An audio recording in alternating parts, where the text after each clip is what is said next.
Good morning children. मैंने आपको इसका कविता बदी का एक छंद पढ़ाया था। ये सवैया छंद हैं, ये तो 3 हैं आपके ये। उसके बाद आप लक्ष्मण मूर्छा और राम का विलाप पढ़ेंगे जो गोस्वामी तुलसीदास का ही है, लेकिन पहले आप कविता बदी पूरा करेंगे। तो उसका दूसरा काव्यांश देखिए। खेती न किसान को, भिकारी को न भीख बली, बनिक को बनिज न चाकर को चाकरी। जीविका विहीन लोग सीध्यमान सोच बस, कहें एक एकंसो कहा जाई का करें। तो इसमें जो है कवि ने चारों ओर फैली हुई आर्थिक दुर्दशा का वर्णन किया है। चारों ओर फैली हुई आर्थिक दुर्दशा का वर्णन करते हुए तुलसीदास जो है अपने आराध्य राम से उसे दूर करने की प्रार्थना बहुत दीन भाव से कर रहे हैं। इस काव्यांश में ये बताया। तो तुलसीदास कहते हैं कि हे राम, वर्तमान समय में, ठीक है, वर्तमान समय में किसानों द्वारा खेती नहीं होती। लिखा ना, खेती ना किसान को। कवि कहते हैं कि हे राम, वर्तमान समय में किसानों द्वारा खेती नहीं की जाती। भिखारी को ना भीख, भिखारी को भीख नहीं मिलती। बलि कहते हैं दान दक्षिणा को। भिखारी को ना भीख मिलती है और ना कोई दान दक्षिणा करता है। बनिक को बनिज, बनिक क्या हुआ? व्यापारी। और बनिज कहते हैं व्यापार को। और जितने भी व्यवसायी हैं उनका व्यापार नहीं चलता। और ना चाकर को चाकरी, चाकर माने नौकर को, और चाकरी माने नौकरी। ना नौकरी करने वालों को नौकरी मिलती है। तो इस प्रकार जीविका विहीन लोग सिद्धमान सोच बस। तो जीविका विहीन हो जाने के कारण जब लोगों के पास कोई काम काज नहीं होता तो वे दुखी और शोक के वश में होकर एक दूसरे से कहते हैं। सिद्धमान का मतलब होता है दुखी।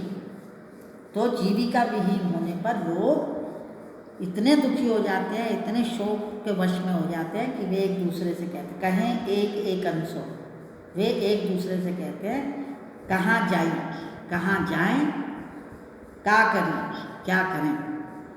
कोई राह और कोई उपाय नहीं सोचता, क्या करें। मतलब जीविका विहीन है, काम धाम है नहीं, तो करें क्या।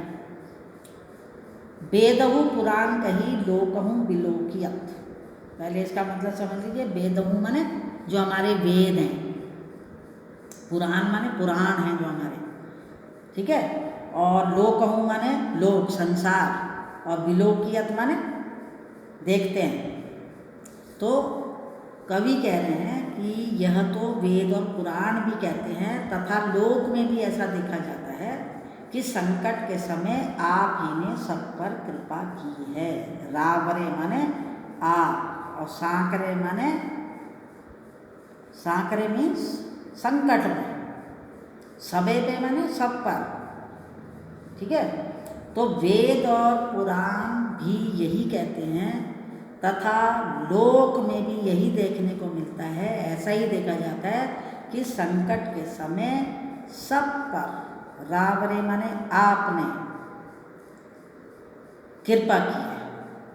तो राम के भक्त थे तुलसीदास जी, इसलिए वे राम को से अनुरोध कर रहे हैं सबके दुख दूर करने का। दारिद्र दशानन दबाई दुनी दीन बंधु। दीन बंधु उन्हीं के लिए कहा है उन्होंने कि हे दीन बंधु, हे गरीबों पर दया करने वाले श्री राम, दरिद्रता रूपी रावण ने दुनिया को दबा दिया है। दारिद्र माने दरिद्रता, दशानन माने रावण, 10 सिर वाला था ना रावण, तो दशानन कहते थे उसको। दशानन 10 सिर थे उसके। आनंद माने सिर होता है, और 10 माने 10, 10 माने 10। तो जो दरिद्र, हे दीन बंधु, हे दीन बंधु श्री राम, दरिद्रता रूपी रावण ने पूरी दुनिया को दबा दिया है। और पाप की ज्वाला देखकर, दुरित माने पाप, दहन माने ज्वाला, दुरित दहन देखी तुलसी हाहा करी। तो ये कह रहे हैं कवि कह रहे हैं कि पाप की ज्वाला को देखकर तुलसीदास जो है वे हाहाकार कर रहे हैं या दुखी हो रहे हैं, अर्थात आपसे दीन जनों की सहायता करने के लिए प्रार्थना कर रहे हैं। वे सबकी रक्षा करने के लिए, सबको बचाने के लिए अपने प्रभु राम से प्रार्थना कर रहे हैं कि किसी तरह से दुनिया को इन सब चीज़ों से बचाओ। तो यहाँ पर खराब आर्थिक स्थिति के कारण समाज में उत्पन्न आजीविका, क्योंकि कमाने को कुछ मिल नहीं रहा है, काम है नहीं, तो उस स्थिति को कवि ने अत्यंत मार्मिक ढंग से यहाँ पर अभिव्यक्त किया है।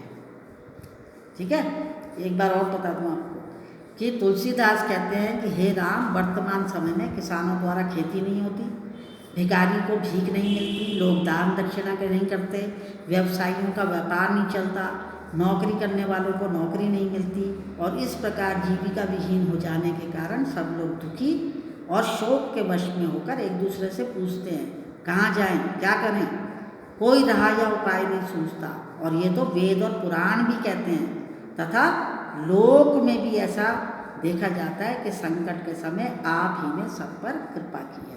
और फिर आखिरी दो पंक्तियाँ कि हे दीनबंधु प्रभु श्री राम, दुरित माने पाप, वो दारिद्र माने दरिद्रता, कि दरिद्रता रूपी रावण ने पूरी दुनिया को दबा लिया है, और पाप, दुरित माने पाप और दहन माने ज्वाला, और पाप की ज्वाला देखकर तुलसीदास जो है वो हाहाकार करते हैं, अर्थात दुखी होते हैं कि आपसे, और दुखी होकर दीन जनों की सहायता के लिए आपसे प्रार्थना करते हैं।